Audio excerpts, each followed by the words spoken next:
আসসালামু আলাইকুম ভিউয়ার্স, সবাই কেমন আছেন? আশা করি সবাই আল্লাহর রহমতে অনেক ভালো আছেন। আমিও আলহামদুলিল্লাহ। আজ আমি আপনাদের মাঝে সিম্পল একটি ভিডিও নিয়ে হাজির হয়ে গেলাম।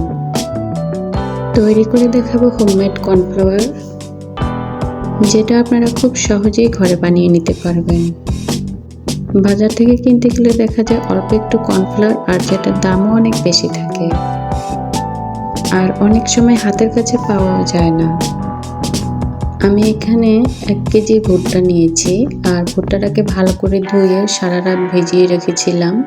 আর চেষ্টা করবেন রাতেই ভিজিয়ে রাখার, যেহেতু সকালে এটি রৌদ্রের কাজ আছে। সারা রাত ভিজিয়ে রাখার ফলে ভুট্টাগুলি অনেক নরম হয়ে গেছে। এখন আমি একটি ব্লেন্ডারে জারে নিয়ে ব্লেন্ড করে নেব। স্যুপ তৈরির ক্ষেত্রে স্যুপটাকে ঘন করার জন্য এই কর্নফ্লাওয়ার ইউজ করা হয়। তাছাড়া ফাস্টফুড বিভিন্ন খাবার তৈরির ক্ষেত্রে খাবারটাকে ক্রিস্পি করার জন্য এই কর্নফ্লাওয়ার ইউজ করা হয়, এবং ডেজার্ট তৈরির ক্ষেত্রেও কিন্তু এই কর্নফ্লাওয়ারটা ইউজ করা হয়। এখানে আমি ভুট্টার সাথে পানি দিয়ে ভালো করে ব্লেন্ড করে নেব। এখানে আমি ভুট্টাগুলো একদম ফ্রেশ ভুট্টা নিয়েছি। তো কর্নফ্লাওয়ারটা আমার ব্লেন্ড করা হয়ে গেছে। এখানে পানির কোনো পরিমাপ নাই। ভালোভাবে ব্লেন্ড করা পর্যন্ত যতটুকু পানি লাগবে ততটুকু পানি দিতে পারবেন।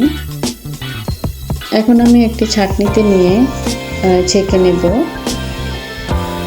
আর এখানে আমি আরও পর্যাপ্ত পরিমাণে পানি অ্যাড করব। চেলে নেওয়ার পর আমি এখানে আরও 2 কাপ পরিমাণ পানি দিয়েছি। যতক্ষণ না পর্যন্ত এর থেকে পরিষ্কার পানি বের না হয় ততক্ষণ পর্যন্ত আমি পানি দেব আর ছেঁকে নেব। ভুট্টার অবশিষ্ট অংশটা কিন্তু এখানে জমা হয়ে গেছে।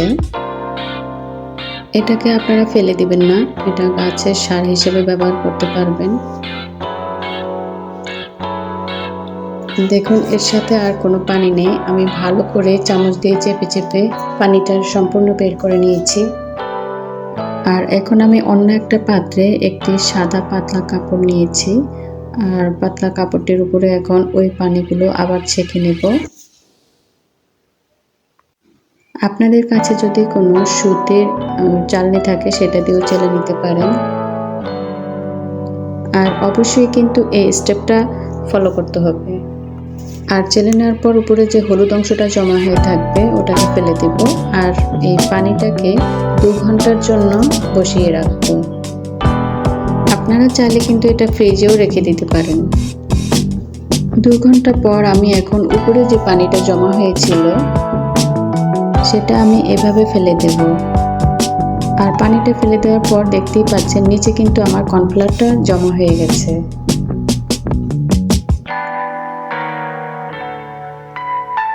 উপরের পানিটুকু সম্পূর্ণ ফেলে দেওয়ার পরও নিচে যে কর্নফ্লাওয়ারটা জমা হয়ে থাকে ওটার সাথেও কিন্তু অনেক পানি জমা থাকে। তো এখন এই নিচের কর্নফ্লাওয়ারটা আমি একটা বড় থালার মধ্যে নিয়ে নেব।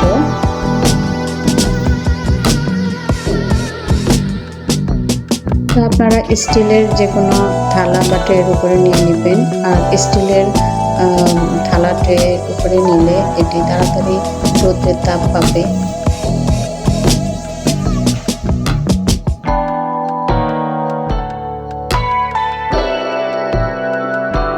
তো এখন আমি এটিকে রোদে দেব। আমার 2 দিন সময় লেগেছে, আপনাদের 1 দিন বা 2 দিন সময় লাগতে পারে। তো 1 দিন পর দেখুন আমার থালার উপরে যে কর্নফ্লাওয়ারটা রোদে দিয়েছিলাম ওটা ফাটল ধরেছে, তার মানে এটা ভালোভাবে শুকিয়ে গেছে। একটু খোঁচা দিলে নিচের থেকে সব উঠে আসে।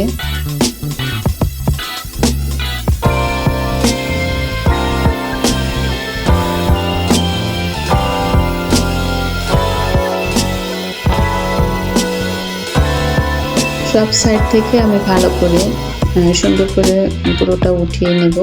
আর এটা কিন্তু ভালো করে শুকিয়ে নিতে হবে। এখন আমি ব্লেন্ডারে জারে দিয়ে দিচ্ছি। একদম মিহি করে এটাকে এখন আমি ব্লেন্ড করে নেব। আমার এই কর্নফ্লাওয়ার পাউডারটা বড় বড় ফ্যাক্টরির চেয়ে কিন্তু কম হয়নি। স্টেপ বাই স্টেপগুলি ফলো করলে খুব সহজেই আপনিও এভাবে তৈরি করে নিতে পারবেন। আর বাজার থেকে চড়া দামে কিনতে হবে না কর্নফ্লাওয়ার পাউডার। আমার এই ভিডিওটি আপনাদের কাছে ভালো লাগলে প্লিজ একটা লাইক দিয়ে দেবেন। আপনার একটি লাইকে আমার এই ভিডিওটি অনেকের কাছে পৌঁছে যেতে সক্ষম। আর ভিডিওটি কেমন হয়েছে অবশ্যই আপনার মূল্যবান মতামত রাখবেন কমেন্টে। আর এই ধরনের সিম্পল রেসিপি পেতে অবশ্যই ফ্যামিলিজ কিচেনের সাথে থাকবেন। এতক্ষণ আমার সাথে থাকার জন্য সবাইকে অসংখ্য ধন্যবাদ। কথা হবে পরবর্তী ভিডিওতে। সে পর্যন্ত ভালো থাকবেন। আল্লাহ হাফেজ।